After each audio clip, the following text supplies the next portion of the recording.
Hi and welcome back to the program. We are joined today by Colonel Hai, selamat datang kembali di program ini. former or retired Hari ini kita ditemani oleh Kolonel Jack Boat, in mantan analis intelijen di Angkatan Darat Swiss. Saat ini saya berada di Minsk di Konferensi Keamanan Eurasia, di mana hadir banyak duta besar dan diplomat dari negara-negara seperti Tiongkok, India, Indonesia, dan kekuatan besar lainnya di timur. Nomais gitu with your fighting to besfri truslam bithram ekonomi mereka. Demi memiliki step struis di kekuasaan multipolar ini. Ini berkaitan sa politik. Both for economic and political autonomy. Now, I'm frequently asked here though, why Sekarang, saya sering ditanya di sini, mengapa Eropa melakukan apa yang dilakukannya. Tampaknya mereka bertindak melawan kepentingannya sendiri, menaruh semua harapan pada Amerika. Dan pada saat yang sama ketika Amerika menurunkan prioritas terhadap Eropa, serta menarik banyak kekayaan dari sekutu-sekutu yang bergantung padanya. Jadi saya pikir saya akan mengajukan pertanyaan ini kepada Anda, Kolonel. Kini ada kesan bahwa orang Eropa seharusnya tidak lagi bertindak demi kepentingan mereka sendiri. Bagaimana Anda menjelaskan mengapa mereka, jika tidak menolak, setidaknya gagal menyesuaikan diri dengan realitas baru? At least failing to adjust to the new realities? It's an interesting question because it's a very complex one. Ini pertanyaan yang menarik karena sangat kompleks, atau lebih tepatnya, pertanyaan yang bagus dengan jawaban yang sangat rumit. Kita sering memiliki kesan bahwa Eropa mengikuti Amerika Serikat. Tetapi jika kita melihat keadaan saat ini, sebenarnya tidak demikian. Eropa cenderung memiliki jalannya sendiri. Misalnya dalam krisis Ukraina, Eropa tidak menyesuaikan diri dengan kebijakan yang dirancang oleh pemerintahan baru, pemerintahan Trump, tetapi lebih memilih untuk menempuh jalannya sendiri, yang seperti dijelaskan oleh Gideon Rashman di Financial Times baru-baru ini, merupakan semacam Amerikanisasi dari kebijakan luar negeri Eropa.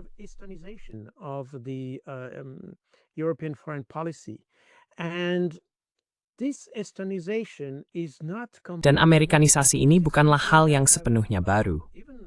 Ini adalah sesuatu yang bahkan saya amati ketika saya berada di NATO, antara tahun 2012 dan 2017. Saya memperhatikan, bukan hanya saya sendiri, tetapi juga para kolonel lain dari apa yang disebut Eropa Lama, bahwa ada kesenjangan pola pikir yang semakin besar antara apa yang dulu kita sebut Eropa Lama, Prancis, Italia, Jerman, dan sebagainya, dan apa yang disebut Eropa Baru, yang pada dasarnya adalah negara-negara bekas komunis atau anggota Pakta Warsawa. Dan kami melihat hal itu di tingkat militer. Saya tidak berbicara tentang kepemimpinan, yang bahkan lebih kompleks untuk didefinisikan, karena saya pikir apa yang kita miliki sekarang di Eropa adalah kepemimpinan yang sangat belum matang.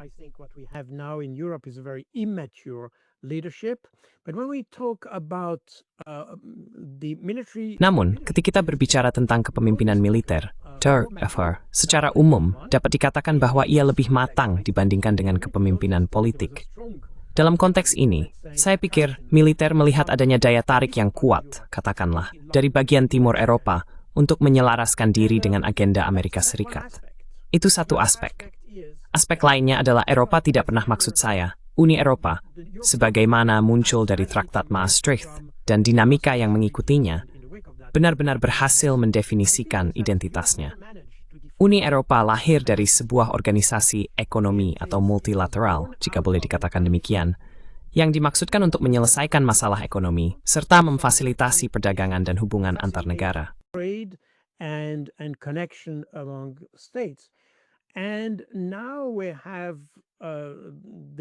Dan sekarang, kita mendapat kesan bahwa Eropa ingin mengambil peran yang lebih politis di panggung internasional. Masalahnya adalah, jelas, Eropa belum siap untuk itu. Jadi kita menghadapi kombinasi masalah kelembagaan di sini. Eropa sendiri belum siap untuk tugas yang dibayangkannya, dan kepemimpinan yang belum matang sebagai akibat dari situasi yang kita hadapi. Maksud saya, ini menarik. Suramitisai Prancis, penjara, Karambuel semacam membringkasan profil pemimpin Eropa, dan ia maidi mereka semua sangat muda, joim dai sekitar adalah 40 tahun lalu. Much younger now than they used to be, let's say 40 years ago, with less life experience, less professional. Dengan pengalaman hidup yang lebih sedikit dan pengalaman profesional yang lebih terbatas, mereka sebagian besar adalah aparatchik, artinya orang-orang yang tumbuh dalam struktur partai, dan karena itu tidak memiliki hubungan nyata dengan kehidupan nyata. Orang-orang yang mungkin, orang-orang yang bukan, dan ini poin menarik yang mungkin perlu dikaji lebih lanjut. Tetapi orang-orang yang tidak bisa terserap oleh dunia sains atau ekonomi. Jadi, orang-orang yang pada kenyataannya menjadi politisi karena keadaan, karena itulah satu-satunya cara bagi mereka untuk memiliki karier. Mereka tidak akan mampu membangun karier yang sukses di sektor swasta. Dan itu sesuatu yang, menurut pandangan saya, dan saya juga memperhatikan hal ini di Swiss, sejak awal tahun 1990-an, sektor swasta menjadi lebih menarik bagi orang-orang yang kompeten dibandingkan sektor publik atau politik. Than the public or the political sector.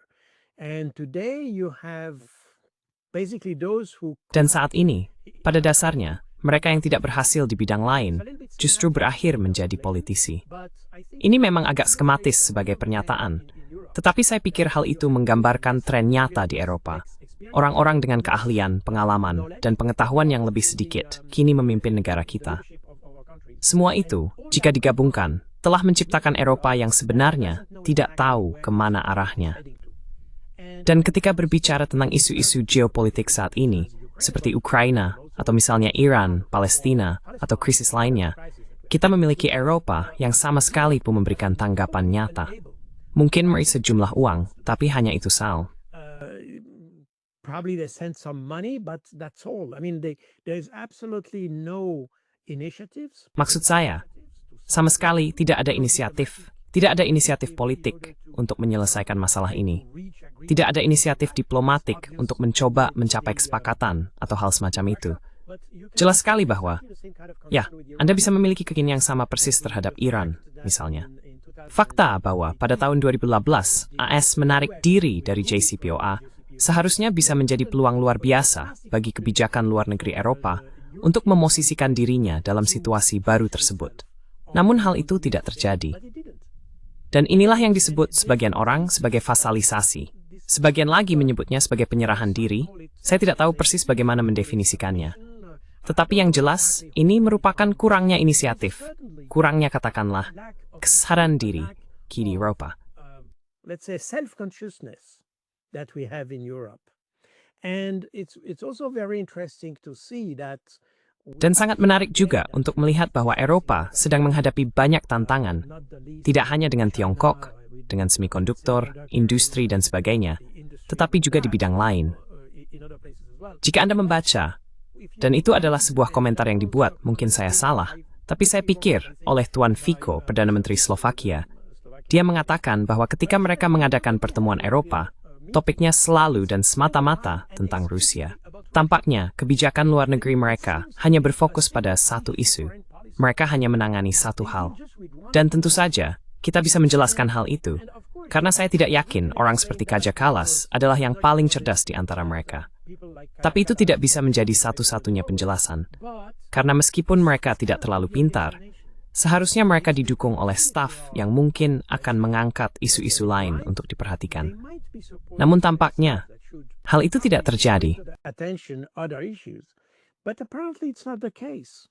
Everything is focused on Russia. Segalanya berfokus pada Rusia, yang berarti kita cenderung memiliki kepemimpinan yang terpusat pada satu masalah, sama sekali tidak mampu menangani masalah lain. Setiap isu, energi, ekonomi, perdagangan, dan sebagainya, selalu kembali pada hubungan antara Eropa dan Rusia. Jadi, menurut saya, saat ini kita memiliki semacam masalah psikopatologis di Eropa. Orang-orang yang tidak memiliki rasa prioritas, yang tidak mampu memahami apa yang dipertaruhkan, atau apa yang seharusnya mereka lakukan. Hal ini, omong-omong, juga bisa kita kaitkan dengan perilaku aneh yang telah disoroti oleh berbagai komentator, seperti Alexander Mercouris dan lainnya. Bahwa kita memiliki para pemimpin seperti Keir Starmer, Emmanuel Macron, dan lainnya, yang tampaknya benar-benar terfokus pada Rusia lagi dalam kebijakan luar negeri mereka, tetapi tidak pada isu-isu domestik.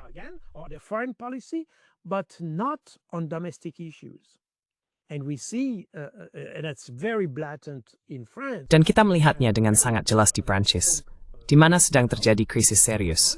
Namun perhatian Presiden tampaknya tertuju pada Rusia, tanpa sedikit pun minat untuk menyelesaikan krisis di dalam negeri.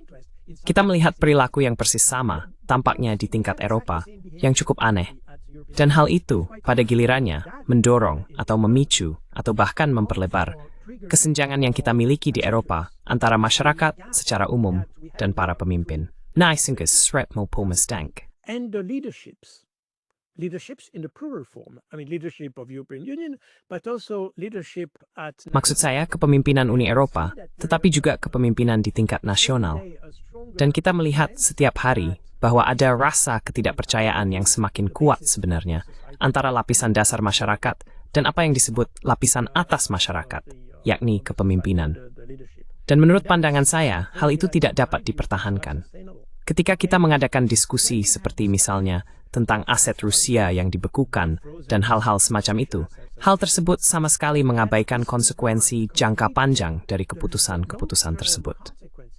Jika kita melihat Eropa dari luar, dari apa yang kita sebut sebagai bagian dunia lainnya, di mana orang-orang sangat cerdas dan benar-benar memahami konsekuensi strategis dari semua ini, saya pikir ketidakpercayaan yang kita miliki di dalam Eropa juga cenderung tercermin dalam hubungan antara dunia lainnya dan Eropa.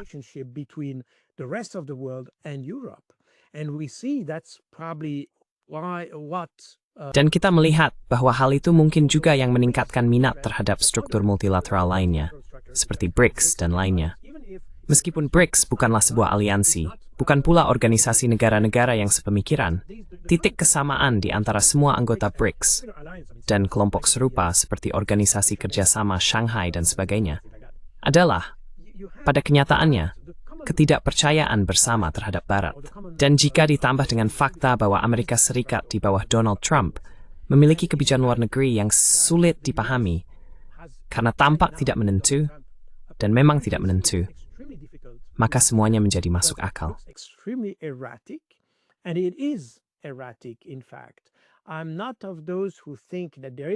Sebenarnya, saya bukan termasuk orang yang berpikir bahwa ada strategi yang berbelit-belit, atau bahwa kekurangan strategi membuat Trump harus berbelit dalam berbagai keputusan.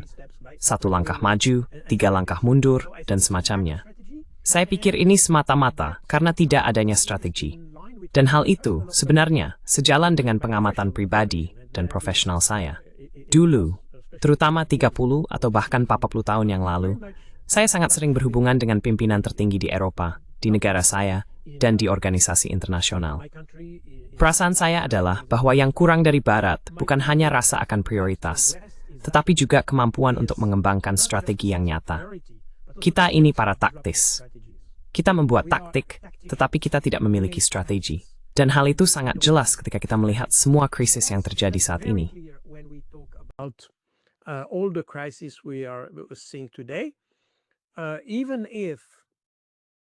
Bahkan orang seperti Trump, misalnya, ketika berbicara tentang konflik Ukraina, memiliki tujuan, tetapi tidak memiliki strategi untuk mencapainya. Dan ketika kita berbicara tentang Eropa, ia tidak memiliki tujuan maupun strategi. Jika Anda tidak memiliki tujuan, pada dasarnya, Anda jelas tidak bisa memiliki strategi. Jadi kita berada dalam situasi seperti ini. Ada kekurangan kerangka konseptual yang nyata untuk menangani berbagai persoalan. Dan sekali lagi, Eropa tidak pernah berhasil melakukan transisi dari organisasi ekonomi menjadi organisasi politik. Menurut saya, Eropa bahkan gagal memenuhi perannya sendiri yang diklaim sebagai organisasi politik. Jadi, secara singkat, itulah interpretasi saya. Tentu saja, kita bisa memperluas pembahasan semua topik ini, tetapi saya akan mencoba untuk tetap singkat, karena saya cenderung banyak bicara.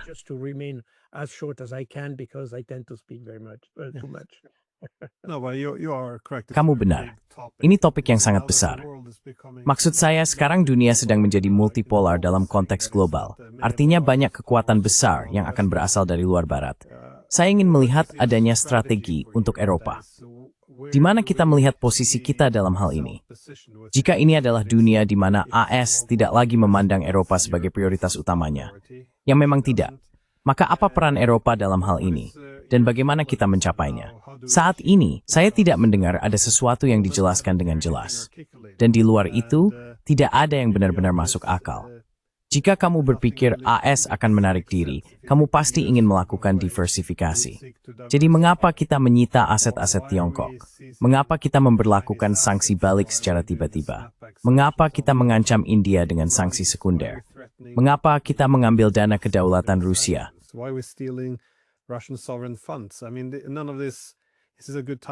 Maksud saya, tidak ada dari semua ini.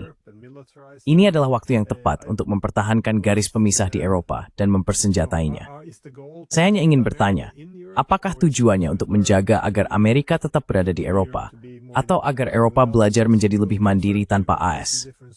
Karena keduanya adalah dua strategi yang sama sekali berbeda, dua tujuan yang berbeda, dua sasaran yang berbeda, dua cara yang berbeda untuk mencapainya. Tapi Anda juga sangat benar, menurut saya, tentang masalah kompetensi yang kita miliki di UA. Angela Merkel, jika saya tidak salah, mengirim von der Leyen ke UA hanya karena dia melakukan pekerjaan yang buruk dalam mengelola militer Jerman. Jadi sekarang, dia berada di UA, dan tugasnya adalah mengelola militerisasi UA. Itu cukup luar biasa. Hal yang sama juga terjadi dengan Kaja Kallas. Dia memiliki banyak masalah dalam politik Estonia, sangat tidak populer. Begitu tidak populernya, Mand, Vikan Steri Dimenci in Mainzen and broke.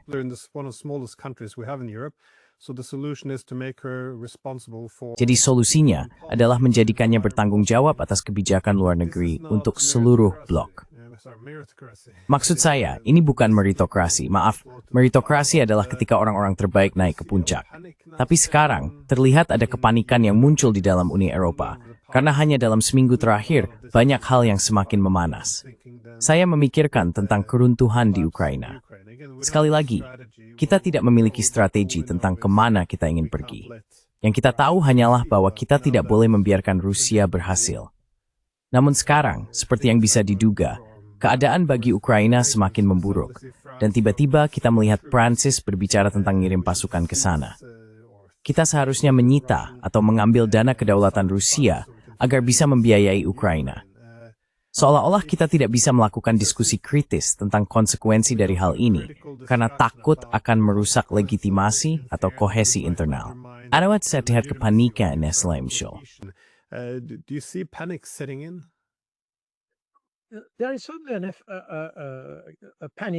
Tentu saja ada efek kepanikan yang sedang terjadi. Maksud saya, ketika tidak ada solusi, dan tidak ingin kembali ke katakanlah semacam penyelesaian yang dinegosiasikan atau hal semacam itu, maka pilihan yang jelas adalah meningkatkan konflik. Dan mungkin itulah yang sedang kita lihat di sini. Tapi ada hal lain juga. Kita menyebut Iran dan sanksi mendadak, sangat menarik untuk diperhatikan. Saya pikir ada semacam warisan yang masih kita bawa terhadap Amerika Serikat. Masih ada ketakutan tentang apa yang mungkin dilakukan AS jika kita tidak mematuhi apa yang mereka katakan. Faktanya, ini sangat mirip dengan hubungan gaya mafia dengan AS. Mereka memaksakan sebuah solusi, dan kita diharapkan untuk menerimanya.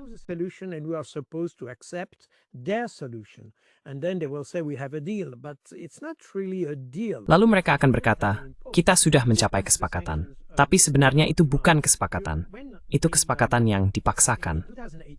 Ketika berbicara tentang sanksi terhadap Iran, pada tahun 2015, saat AS menarik diri dari JCPOA, telah ditetapkan bahwa Iran telah mematuhi semua persyaratan dalam perjanjian tersebut. Oleh karena itu, negara-negara Eropa, atau mereka yang masih menjadi bagian dari perjanjian itu, seharusnya mencabut sanksi tersebut. Menariknya, Anda mungkin berkata, baiklah, tapi jika kita tidak melakukannya, kita tetap menghadapi ancaman sanksi AS yang dapat berlaku di luar wilayah Amerika. Namun pada kenyataannya, jika diperhatikan dengan saksama, di Eropa kita memiliki kerangka hukum untuk sanksi yang memungkinkan kita menghindari sanksi dari Amerika. Bypass the American sanctions. And that's a set of law that has been or directive that have been. Itu adalah seperangkat undang-undang atau arahan yang diadopsi pada tahun 1996, jika saya tidak salah, yang memungkinkan Uni Eropa untuk tidak mematuhi ketentuan ekstrateritorial yang diberlakukan oleh AS. Faktanya, pada tahun 2018, pihak Eropa bisa saja mengaktifkan undang-undang ini, tetapi mereka tidak melakukannya. Jadi mereka memiliki alatnya, memiliki dasar hukum untuk melakukannya, memiliki legitimasi untuk melakukannya, tetapi mereka tidak melakukannya. Jadi, Di luar semua persoalan kelembagaan, ada juga kurangnya keberanian ketika berhadapan dengan Amerika Serikat. Dan hal itu mungkin bahkan lebih kuat saat ini, karena sekarang, ketika kita berbicara tentang Ukraina, ES ingin melepaskan diri dari konflik tersebut.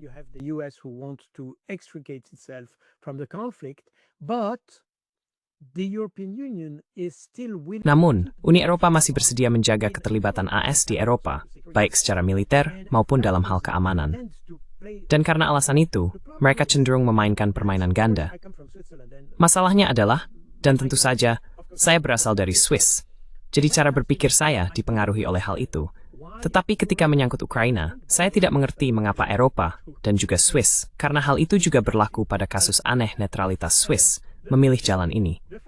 Alih-alih mengatakan, baiklah, ada konflik di Eropa, dan alih-alih mendukung salah satu pihak, kami akan mencari konflik dan mencoba menyelesaikannya mencari diplomatik.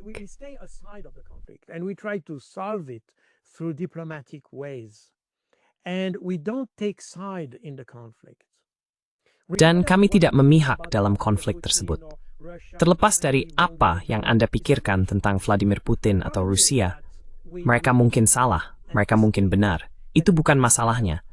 Masalahnya adalah kami tidak memperkirakan bahwa kami bisa memiliki solusi diplomatik untuk konflik tersebut. Jadi tidak ada yang mempersiapkan kemungkinan itu. Dan tidak ada yang berpikir bahwa mungkin sejak awal konflik akan lebih efektif untuk mencoba menyelesaikan masalah tersebut secara diplomatik. Faktanya, Ukraina menyadari hal ini sangat awal dan sudah mulai pada tanggal 25 Februari 2022, sebuah proses diplomatik yang kemudian berlanjut ke Istanbul dan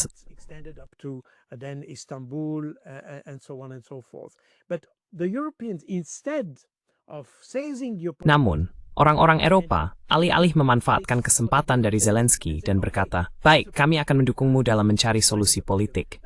Tidak. Mereka justru berusaha keras menggagalkan upaya Zelensky dan kembali mempersenjatai situasi, memperdalam militerisasi konflik. Dan itu sesuatu yang sejujurnya tidak bisa saya pahami. Karena bahkan orang-orang Ukraina sendiri menginginkan solusi politik, dan orang-orang Eropa menolak hal itu. Jadi, ya, hubungan terhadap itu orang bukan hanya bukti tapi juga sama sekali tak memiliki visi yang kita step ingin capai. Tahu lebih tepat, mereka tidak kemana cool.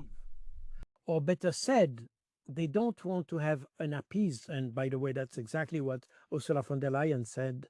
Ngomong-ngomong, itulah tepatnya yang dikatakan oleh Ursula von der Leyen pada September 2022 dalam pidatonya di hadapan Uni Eropa ketika ia menyampaikan pidato tentang keadaan Uni Eropa. Ia mengatakan bahwa tidak akan ada kebijakan meredakan ketegangan. Jadi gagasan bahwa krisis dapat diselesaikan melalui upaya diplomatik sama sekali sudah tidak dipertimbangkan lagi. Dan itu adalah sesuatu yang secara pribadi sulit saya pahami, karena hal itu bertentangan dengan seluruh tradisi yang kita miliki di Eropa. Bahkan selama Perang Dingin, bahkan ketika ada konflik antara AS dan Vietnam, atau AS dan entitas lain di Amerika Selatan. Orang Eropa selalu berusaha menawarkan jasa baik mereka untuk membantu menyelesaikan krisis dan memainkan peran sebagai penengah di antara pihak-pihak yang berselisih.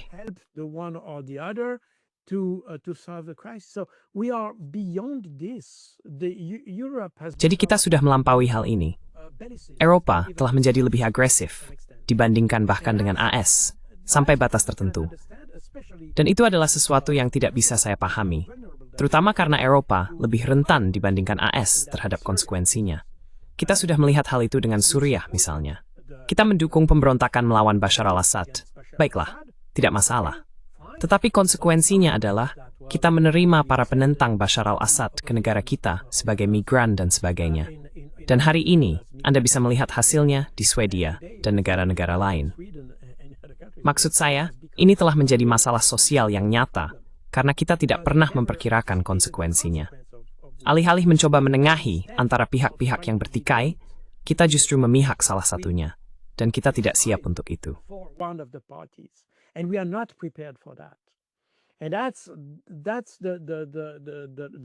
Dan itulah pelajaran dari krisis Suriah, omong-omong. Tapi kita mengulangi kesalahan yang sama persis dengan Afghanistan. Tidak ada alasan sama sekali bagi Eropa untuk terlibat di Afghanistan, misalnya. Akan jauh lebih baik jika kita menyediakan jasa mediasi untuk membantu menyelesaikan krisis antara AS dan Afghanistan. Dan dalam krisis yang sedang kita hadapi di Iran, Palestina, dan Ukraina, Eropa bisa memainkan peran penting. Namun justru disinilah kita melihat kontradiksi. Tidak ada yang membicarakan Eropa. Maksud saya, kita punya apa yang disebut perjanjian damai, perjanjian gencatan senjata untuk Gaza, dan tetap saja tidak ada yang membicarakan Eropa. Eropa seolah tidak muncul dimanapun. Absolutely no. Europe doesn't appear anywhere. Same thing with Iran. I mean, Hal yang sama terjadi dengan Iran. Maksud saya, kecuali bahwa kita sedang membicarakan sanksi mendadak, tetapi kita bahkan tidak tahu alasannya. Belum lagi soal Ukraina. Jadi Eropa telah menjadi benar-benar tidak berarti, karena Eropa cenderung takut pada AS dan cenderung bertindak sesuai dengan apa yang diharapkan AS. Dunia lainnya telah kehilangan kepercayaan.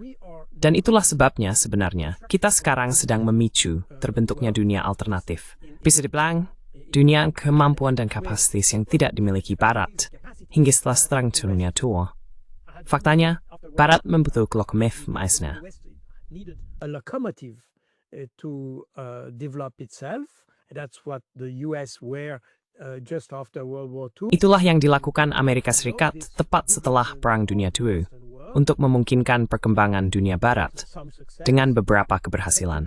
Namun saat ini, tentu saja, seluruh dunia tidak memiliki lokomotif. Sekarang dunia memilikinya, dan itu adalah Tiongkok yang didukung oleh Rusia. Negara-negara terbesar di planet ini pada kenyataannya saling terhubung. Mereka tidak berada dalam aliansi formal, tetapi mereka memiliki hubungan dan siap untuk bekerja sama. Mereka siap dan seks memasuki melalui cara diplomatik Torvin Kaid.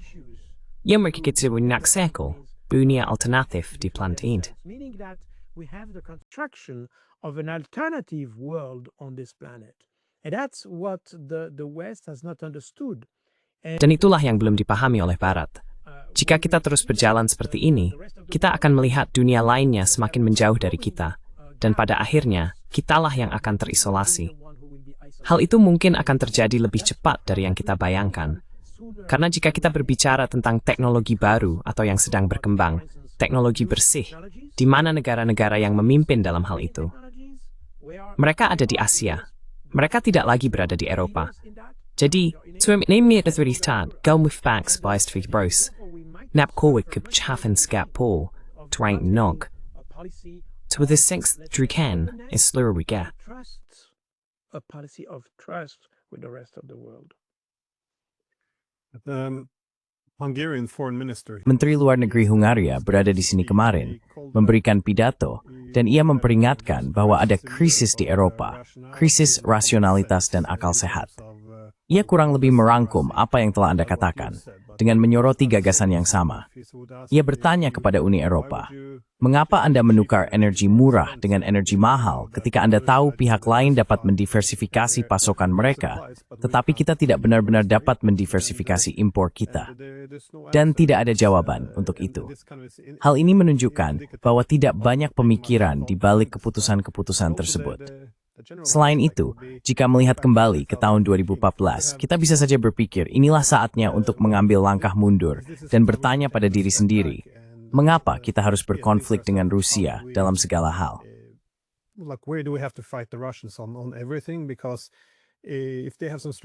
Karena jika mereka memiliki beberapa kepentingan strategis yang tampak sah dan dapat kita terima serta selaraskan, maka tentu saja hal itu seharusnya dilakukan sebelum memulai konfrontasi penuh yang bertujuan mengalahkan pihak lain.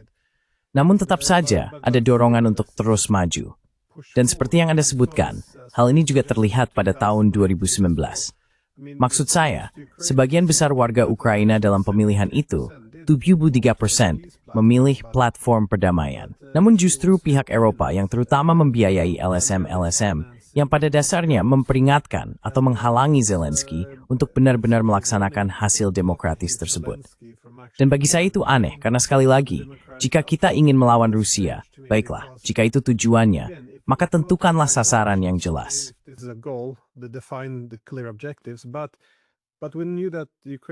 Tapi kami tahu bahwa Ukraina tidak akan bisa mengalahkan Rusia. Kami tidak ingin terlibat langsung dan berperang melawan Rusia. Jadi kami menyingkirkan jalur diplomatik, pilihan demokratis rakyat Ukraina, dan menempatkan Ukraina di jalur menuju perang yang kami tahu tidak akan bisa mereka menangkan. Dan bahkan sekarang, ketika ada pembicaraan tentang kemungkinan keterlibatan NATO dalam skala kecil, ya kalau NATO terlibat, entah ada terlibat untuk menang atau tidak terlibat sama sekali. Kalau tidak, seluruh blok militer itu akan kredibilitas. Jadi bagi saya, tidak masuk akal ingin mengirim mungkin 2.000 pasukan. Mengapa? Itu sangat mengejutkan bagi saya. It's very surprising to me, but Putedik Smederas. Yef. Sorry. well, I want to ask you though about Baik, saya ingin menanyakan kepada Anda tentang isu lain yang muncul, karena tampaknya pihak Rusia juga menafsirkan hal ini sebagai sesuatu yang tidak rasional. Mereka juga berpikir bahwa kita mungkin sedang mengambil langkah menuju perang dengan Uni Eropa yang semakin aktif pada saat yang sama ketika Rusia ingin memulihkan kemampuan pencegahannya.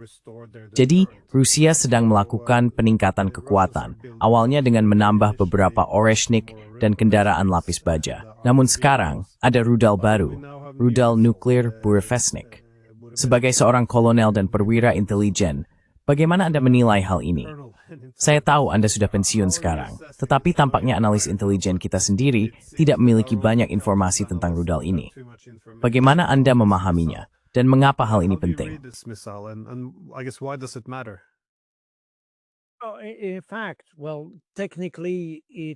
Sebenarnya, ya, secara teknis, itu terlihat sangat mirip dengan Tomahawk.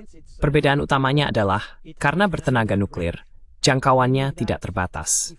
Artinya, jika kamu tidak bisa mencapai musuh karena sistem pertahanan udara, kamu bisa menyerang dari belakang. Maksud saya, secara teknis atau secara teoritis, kamu bisa menyerang musuh bukan dengan mengirimkan rudal sejauh 1.000 km lurus ke depan. Tarsi, Avits Kris, 39.000 km, mengitari dan menghantam musuh berkod. 39,000 kilometers from and attack the enemy from behind. I put it that extremely simply, but that's the... Saya menjelaskannya dengan sangat sederhana, tetapi itulah inti dari masalah yang ditimbulkan oleh Burevestnik bagi NATO. Karena ini adalah sistem yang, pada kenyataannya, dapat menjangkau titik manapun di planet ini. Dan karena terbang pada ketinggian 25 hingga 100 meter, sistem ini pada dasarnya dapat melewati hampir semua sistem pertahanan udara, dan pada kenyataannya tidak akan terdeteksi. Jadi, ini adalah perubahan besar sampai batas tertentu. Namun, masalah sebenarnya di sini adalah bahwa di luar persenjataan baru yang sedang muncul ini. Dan omong-omong, perhatikan bahwa Rusia tampaknya yang mengembangkan persenjataan ini. Mereka telah dikembangkan selama bertahun-tahun. Burevestnik telah dikembangkan selama bertahun-tahun. Kita tahu itu. Ini bukan sesuatu yang benar-benar baru. It's not completely new. It has been officially presented, but it's a device. Perangkat itu telah secara resmi diperkenalkan, tetapi sebenarnya telah dikembangkan selama bertahun-tahun. Pihak Rusia memutuskan untuk secara resmi mengumumkan keberadaannya sekarang, seperti yang mereka lakukan dengan Oreshnik. Setiap kali mereka mempublikasikan peralatan baru semacam ini, ya, secara resmi baru, itu terjadi ketika mereka merasa ada ancaman. Jadi, ada aspek penangkal dalam merilis gambar dan sistem tersebut. Oreshnik, pada November tahun lalu, diperkenalkan setelah Ukraina melakukan serangan ke Bryansk menggunakan rudal. Saat itulah Zelensky berdiskusi dengan pemerintahan Biden tentang kemungkinan diizinkan menyerang jauh ke dalam wilayah Rusia. Dan sejauh yang saya tahu, pemerintahan Biden tidak pernah hal itu. And to my knowledge, the Biden administration never allowed this. And Zelensky tried to force... Dan Zelensky berusaha memaksakan kehendaknya dengan meluncurkan serangan rudal. Mereka meluncurkannya sangat dekat dengan perbatasan, pada jarak maksimum yang memungkinkan untuk mencapai Bryansk, yang berjarak sekitar 120 km dari perbatasan. Jadi mereka harus mendekat ke sisi Rusia untuk melakukannya, sebenarnya hanya untuk membuat semacam pernyataan. Sebagai tanggapan, karena ada beberapa rumor bahwa Biden mungkin akan menerima gagasan untuk mengizinkan serangan jarak jauh, Rusia menanggapi dengan Oreshnik terhadap fasilitas Yuzhmash di Dnipropetrovsk, yang, omong-omong, juga merupakan pabrik produksi untuk rudal Hatrim 2 atau Grom 2. rudal baru yang telah diperkenalkan pada musim panas tahun 2024 oleh pihak Ukraina. In the summer of 2024 by the Ukrainians, and that was an extended range missile that was designed. Dan itu adalah rudal jarak jauh yang dirancang untuk mencapai sekitar 500 km. Jadi rudal itu bisa mencapai Moskow dan diproduksi di Yuzhmash, setidaknya sebagian. Karena alasan itu, Rusia memanfaatkan kesempatan untuk menunjukkan kekuatan rudal Oreshnik dan menyerang fasilitas Dnipropetrovsk. Dan di sini kita melihat hampir skenario yang sama, karena ada banyak perdebatan dan bolak-balik dari Trump mengenai rudal Tomahawk. Kadang mengatakan ya, tidak, Sivifo. Lalu Rusia memutuskan untuk mempublikasikan Burevestnik, untuk mengatakan, apapun keputusanmu, kami punya tanggapan yang berproyek untuk itu. Saya pikir, ini hampir skenario yang sama yang kita lihat tadi di sini. This is almost the same scenario that we have seen at play here. But here, beyond that, there is Namun di luar itu, ada sesuatu yang Anda sebutkan, peran Eropa dan NATO. Kita dapat melihat bahwa NATO, sebagai sebuah organisasi, sebagai sebuah aliansi, sebenarnya tidak terlalu terlibat dalam konflik ini. Memang ada negara-negara anggota NATO yang terlibat, seperti Inggris, Prancis, dan sebagainya, tetapi bukan aliansinya secara keseluruhan. Dan kita bahkan melihat adanya perbedaan pandangan yang semakin besar terkait Amerika Serikat, yang merupakan pilar utama NATO, karena NATO dibangun di atas kekuatan nuklir as. Maksud saya, ini adalah aliansi nuklir, seperti yang telah berulang kali ditegaskan oleh Jens Stoltenberg. NATO adalah kekuatan nuklir. Namun kekuatan nuklir berarti aliansi ini dirancang untuk jenis konflik yang berbeda dari yang terjadi di Ukraina. Faktanya, NATO tidak adheten. It's not, in fact, NATO is powerless. It's too powerful, if you want, which is kind of... Itu terlalu kuat, kalau boleh dibilang. Yang agak aneh, karena kita cenderung mengatakan bahwa NATO itu lemah. Namun secara filosofis, politis, atau strategis, NATO tidak dirancang untuk konflik kecil. Aliansi itu dibangun untuk konfrontasi skala penuh antara kekuatan nuklir. Dan itulah alasan dibalik keberadaannya. Itulah tepatnya alasan mengapa, sebenarnya, untuk memberikan semacam jaminan keamanan. Anda mungkin ingat bahwa tahun lalu, pada 2024, ada semua perjanjian bilateral yang ditandatangani antara Ukraina dan negara-negara NATO, karena NATO tidak bisa digunakan untuk itu. Jadi, mereka harus menggunakan perjanjian bilateral sebagai gantinya. Dan itulah juga mengapa Uni Eropa menyadari bahwa mereka membutuhkan pilar pertahanan. Maksud saya, gagasan bahwa Eropa seharusnya memiliki pilar pertahanan dalam kerangkanya memang sudah ada sejak lama.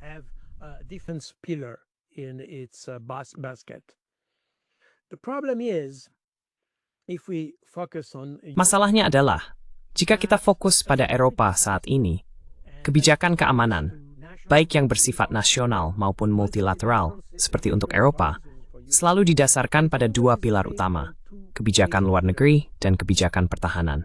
Keduanya saling melengkapi, mungkin dalam arti yang sama seperti yang dikatakan Clausewitz, bahwa perang adalah kelanjutan dari politik dengan cara lain, yang berarti Anda perlu bekerja dengan kedua pilar tersebut untuk menjamin keamanan Anda. Apa yang telah kita lihat dalam beberapa tahun terakhir adalah bahwa baik Tiongkok maupun terutama Rusia telah memainkan peran dengan cara itu. Mereka memiliki dua pilar tersebut. Mereka menggunakan diplomasi sama banyaknya dengan kebijakan pertahanan. Itulah sebabnya mereka pertama kali mencoba menyelesaikan konflik atau krisis di Ukraina melalui solusi diplomatik, Perjanjian Minsk. A diplomatic solution through the Minsk agreements. When this failed and when the situation came to the... Ketika upaya ini gagal dan situasi mencapai titik di mana mereka harus merespons secara militer, mereka memutuskan untuk melakukan intervensi pada 24 Februari 2022. Namun hal ini menunjukkan bahwa dari sudut pandang Rusia, kekuatan dan diplomasi dapat digunakan secara bergantian dan saling melengkapi. Itulah yang sebenarnya mereka lakukan pada 24 Februari 2022 ketika mereka melancarkan serangan besar menuju Kiev. Tujuannya adalah untuk menekan pemerintah, menekan Zelensky, agar mendorong terjadinya perundingan. Dan itu berhasil. Berhasil karena pada 5 Februari Zelensky meminta diadakannya putaran pertama perundingan diplomatik. A first negotiation round. So this idea of using force alternatively. Jadi, gagasan tentang penggunaan kekuatan, bergantian antara kekuatan dan diplomasi untuk mencapai tujuan strategis, benar-benar jelas dalam pikiran dan strategi Rusia. Ini adalah sesuatu yang secara intuitif kita di Eropa pahami, memang seharusnya demikian. Masalahnya adalah kita menyadari bahwa Eropa tidak memiliki kebijakan luar negeri maupun kebijakan pertahanan. Dan bahkan jika kita memiliki lembaga, yakni Dinas Aksi Eksternal Uni Eropa, yang dipimpin oleh Kaja Kallas, yang dalam batas tertentu berperan sebagai Kementerian Luar Negeri Uni Eropa. Kementerian ini sama sekali tidak efektif. Maksud saya, Kaja Kallas sama sekali tidak efektif. Bahkan kontraproduktif, tapi itu topik lain. Pokoknya sama sekali tidak efektif. Another topic. It's totally ineffective. So that means that now the European Union. Jadi itu berarti bahwa sekarang Uni Eropa sedang berusaha membangun suatu perangkat pertahanan. Faktanya, mereka telah membangun pilar kedua tanpa menyadari bahwa pilar pertama bahkan belum ada. Jadi kita berputar-putar di sini. Dan itu juga, ya, kita kembali ke apa yang saya katakan sebelumnya. Ini adalah kurangnya kerangka konseptual dalam cara kita menangani masalah. Eropa sekarang ingin menjadi kekuatan militer di bawah Ursula von der Leyen dengan militerisasi yang baru saja Anda sebutkan. Namun itu bukan alat yang tepat untuk melakukannya. Dan bahkan jika mereka menginginkannya, militerisasi, memiliki pasukan Eropa atau militer Eropa atau aliansi Eropa, sebut saja apapun, akan memerlukan waktu puluhan tahun untuk dibangun. Bahkan NATO pun tidak sempurna. Dan bahkan NATO belum mampu menyesuaikan diri dengan situasi yang kita hadapi sejak berakhirnya Perang Dingin. We had after the end of the Cold War. So that means that since 30 years. Jadi itu berarti bahwa selama 30 tahun terakhir, NATO tidak mampu menyesuaikan diri dengan situasi baru. NATO masih didasarkan pada konsep lama tentang perang nuklir. Seluruh gagasan tentang perang nuklir itu sendiri. Dan itulah tepatnya alasan mengapa belum beradaptasi dengan situasi saat ini. Pertanyaan ini muncul ketika NATO terlibat di Afghanistan. Namun di sana pun, NATO tidak memiliki doktrin untuk menangani Afghanistan. Faktanya, di Afghanistan, ini hasil usahaan dari pasukan Amerika Serikat. Dan itu sebabnya, secara bertahap. Dan saya sekat pada tahun 2008, Aswadi Smelling, Swiss diminta ikut serta di Afghanistan. NATO operation in Afghanistan, and I discouraged because I was the military advisor. Saya tidak menganjurkannya, karena saya adalah penasihat militer untuk Kementerian Luar Negeri, dan saya menyarankan Kementerian untuk tidak berpartisipasi.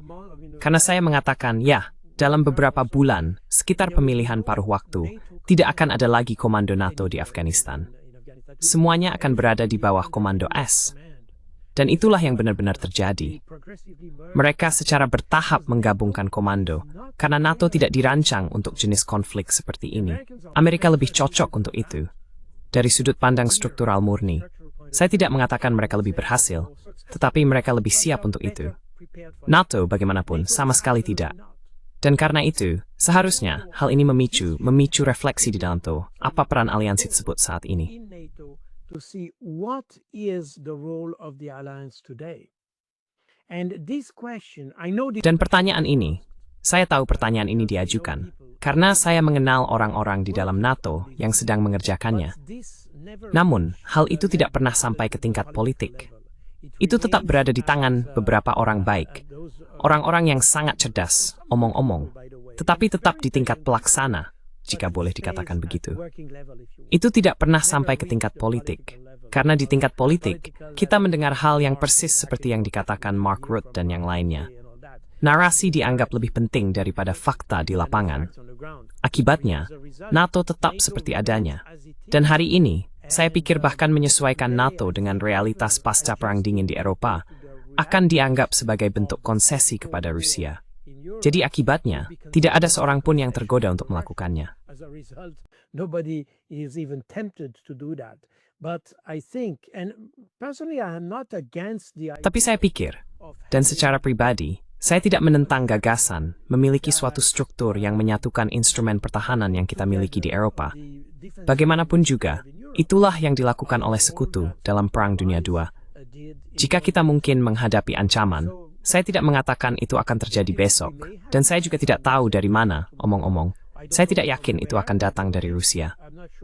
Namun, terlepas dari itu, pertanyaan yang sama bisa diajukan untuk Swiss. Apakah negara itu memerlukan tentara atau tidak? Meskipun kita tidak melihat musuh hari ini, saya pikir pepatah lama tetap berlaku, bahwa Anda selalu memiliki tentara di wilayah Anda, entah itu milik Anda sendiri atau milik orang lain. Oleh karena itu, saya pikir bijaksana untuk memiliki tentara, meskipun mungkin bukan kapasitas pertahanan penuh, melainkan semacam inti pertahanan. Hal itu harus disesuaikan dengan situasinya.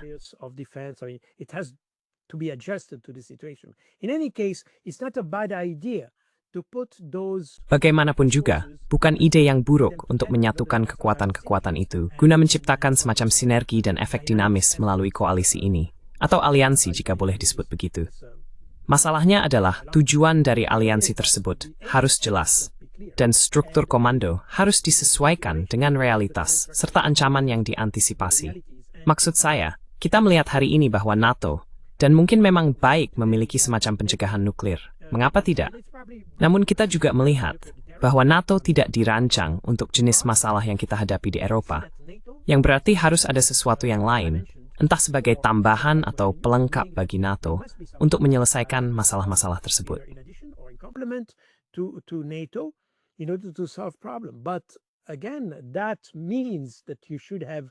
Tapi sekali lagi, itu berarti kita membutuhkan para pemimpin yang rasional dalam organisasi-organisasi tersebut. Karena seharusnya ini bukanlah struktur yang menciptakan konflik baru, melainkan yang mencegahnya. Dan jelas bukan begitu cara negara-negara di NATO memahaminya. Maksud saya, kita bisa melihatnya dengan jelas pada Prancis dan Inggris. Terutama kita telah memulai perang, dan saya tidak perlu mengingatkan Anda, Irak, Libya, Suriah, dan seterusnya. Itulah pola pikir kolonial lama yang masih kita miliki di Eropa. Sesuatu yang seharusnya kita tinggalkan, tetapi masih ada hingga kini. Kekuatan militer seharusnya tidak digunakan untuk menciptakan konflik baru, melainkan untuk mencegahnya.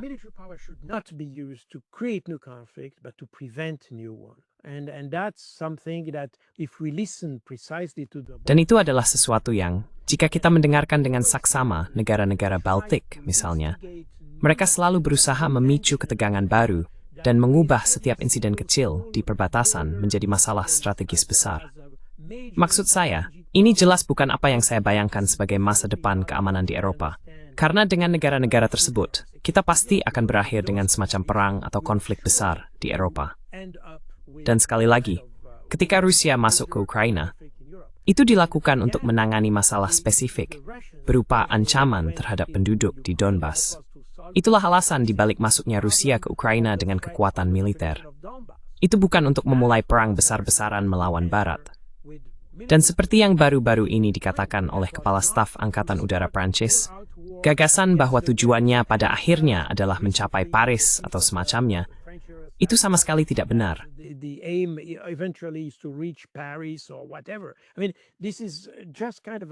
Maksud saya, ini hanyalah jenis absurditas yang kita ciptakan untuk, katakanlah, mempromosikan gagasan bahwa kita harus melakukan remilitarisasi di Eropa. Dan saya tidak keberatan dengan pembangunan kembali kompleks militer industri. Mengapa tidak? Tapi sekali lagi, hal ini harus dikaitkan dengan rasionalitas strategis. Keamanan terbaik yang bisa kita miliki adalah memiliki hubungan baik dengan tetangga kita. Itulah keamanan terbaik yang bisa kita miliki. Dan karena itu, ada sifat saling melengkapi dengan pertahanan. Jika Anda memiliki kebijakan luar negeri yang baik, jika Anda mampu mengantisipasi masalah, maka tentu saja Anda tidak benar-benar membutuhkan kekuatan militer. Jika Anda tidak mampu berbicara dengan orang lain karena Anda tidak mau, seperti yang terjadi di ONI, maka tentu saja Anda membutuhkan kekuatan militer. Ini selalu merupakan persoalan keseimbangan.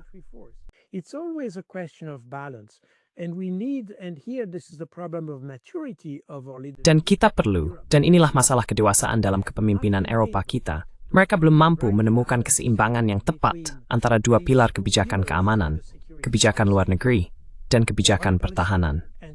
Saya pikir disitulah letak masalah besar kita. Jika kita ingin melakukan remilitarisasi, membangun kembali angkatan bersenjata kita, mengapa tidak? Tapi sekali lagi, mengapa kita harus menghabiskan banyak uang untuk membangun kembali instrumen itu? Jika kita memiliki prioritas lain, seperti membangun kembali struktur industri kita dan hal-hal semacam itu. Lihat, mungkin ada prioritas lain. Jadi mengapa tidak memiliki senjata yang lebih baik? Tidak ada masalah dengan itu.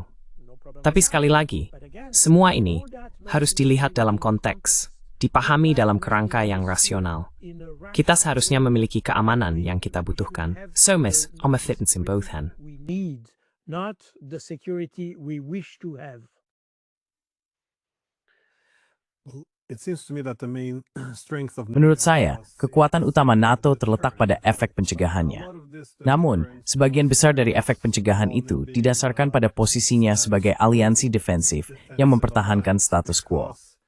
Setelah Perang Dingin berakhir, ketika NATO menjadi bisa dibilang bersifat revisionis, misalnya saat memperluas pengaruhnya ke arah Ukraina, hal itu memaksa atau mendorong Rusia sampai batas tertentu untuk mengambil tindakan. Dan sekarang, ketika kita meluncurkan rudal ke Ukraina, atau Rusia beringgris badstebog skrawd terhadap sistem tamlakam cucupat. Ini dapat du nomor. Yuswin duawi. Sam anal. It's not that simple. You attack us, we attack you. Now, deterrent seems to mean we're going to launch our missiles. Sekarang pencegahan tampaknya berarti kita akan meluncurkan rudal kita ke kota-kota mereka. Dan mereka tidak berani membalas, karena jika mereka melakukannya, itu akan memicu pencegahan kita. Dan kita secara bertahap menaiki tangga eskalasi itu, hampir memprovokasi Rusia lagi, seperti yang kita lakukan pada tahun 2014, untuk mengambil tindakan. Pada titik ini, tampaknya kita berada di posisi berbahaya, karena kita bisa saja melawan Rusia dan mungkin mengakhiri dunia, atau kita harus mundur. Namun, jika demikian, pencegahan NATO menjadi terganggu dan melemah. Padahal itu adalah kekuatan utama sejak. Baik Kolonel, Thru sudah meluangkan waktu. Seperti biasa, ini sangat informatif. Always very informative. Thank you very much. Terima kasih Paris, ada tu kuatsi. Vet race that's the ham. Small with Chigeng, di Minsk.